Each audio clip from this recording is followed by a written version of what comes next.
उन्हाळा आला की दुपारच्या जेवणामध्ये दही लागतंच, पण घट्ट दही होत नाही आणि बाहेरचं प्रिझर्वेटिव्हवालं दही चांगलं नसतं. अशा वेळेस घरच्या घरी घट्ट दही कसं लावायचं हे आज आपण बघणार आहोत, तेही दोन्ही प्रकारच्या दुधामध्ये, गाईच्या आणि म्हैसीच्या दुधामध्ये. आणि मी काही टिप्स सांगणार आहे, त्यामुळे व्हिडिओ शेवटपर्यंत नक्की बघा. नमस्कार, कशा आहात सर्वजण? आशा करते मस्त असाल. मी पूजा तुमचं न्यूट्रिबॉल चॅनलमध्ये स्वागत करते. आज आपण बघणार आहोत की सुरीने सुद्धा कापता येईल असं घट्ट दही, तेही न फ्रीजमध्ये ठेवता. चला तर मग आपण रेसिपीला सुरुवात करूया.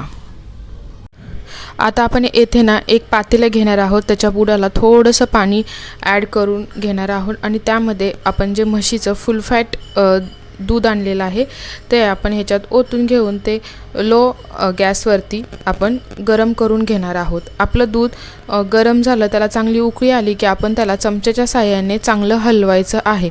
1 ते 2 मिनटं हे आपलं दूध असं आपण चांगलं हलवून घ्यायचं आहे. यामुळे पण आपलं घट्ट दही बनायला मदत होते. आपण इथे 2 प्रकारे दही लावणार आहोत, एक मातीच्या भांड्यामध्ये आणि एक उतळ भांड्यामध्ये. उतळ भांडं घेतलं त्यात पण दही आपलं चांगलं घट्ट लागतं.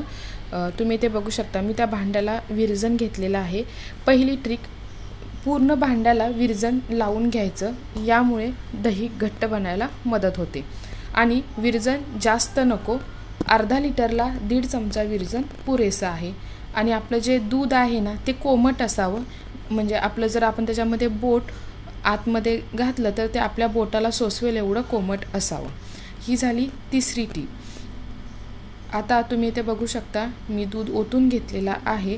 आता चौथी टीप आहे की हे जे आपण विरजण प्लस दूध ॲड केलेलं आहे ना, तर ते जास्त वेळ हलवायचं नाही. 1 ते 2 मिनटं ह्याला चांगलं आपण मिक्स करून घ्यायचं. तुम्ही बघू शकता, मी अशा प्रकारे 1 ते 2च मिनटं ह्याला चांगलं मिक्स करून घेतलेलं आहे. आता आपण हे असंच रात्रभर ठेवून देणार आहोत. ह्याला अजिबात आपण हात लावायचा नाही. आपण आता या मातीच्या भांड्यामध्ये म्हशीचं दुधाचं दही लावून घेणार आहोत. हे भांडं आणल्यानंतर आपण कसं वॉश करायचं किंवा कसं ते क्लीन करायचं ह्याची फुल रेसिपी आपल्या चॅनलवरती आहे, तुम्ही तिथे जाऊन बघा.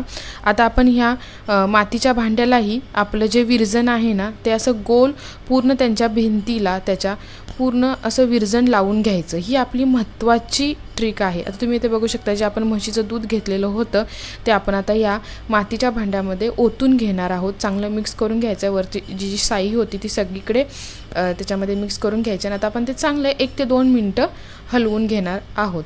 आता हे आपण असंच रात्रभर ठेवून देणार आहोत. आता हे दोन्हीही आपली जी गाईचं आणि म्हशीच्या जे दुधाचं भांडी आहे ते आपण ओव्हनमध्ये ठेवणार आहोत. दही लावताना जर आपण एखाद्या म्हणजे गरम जागी जर हे भांडी ठेवली तर आपलं दही चांगलं घट्ट लागतं. ही एक आपली महत्त्वाची टीप आहे.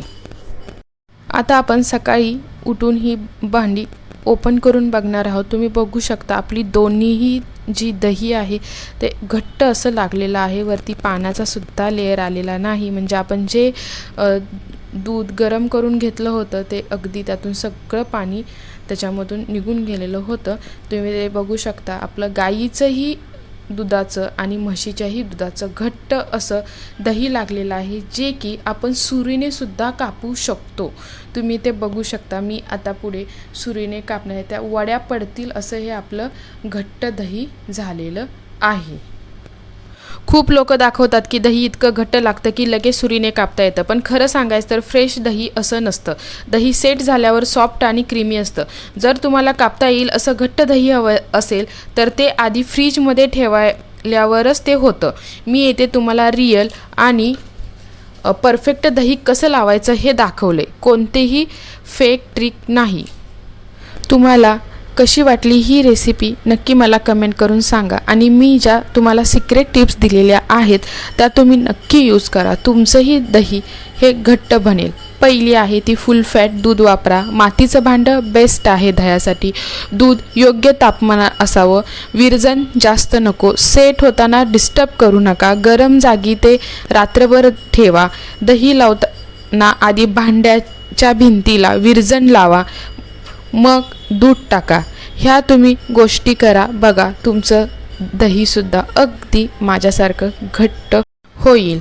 अशा प्रकारे तुम्ही घरीच एकदम बाजारपेठेपेक्षा छान, घट्ट आणि टेस्टी बरं का दही तयार करू शकता. व्हिडिओ आवडला तर लाईक करा, शेअर करा आणि हो, सबस्क्राईब करायला विसरू नका.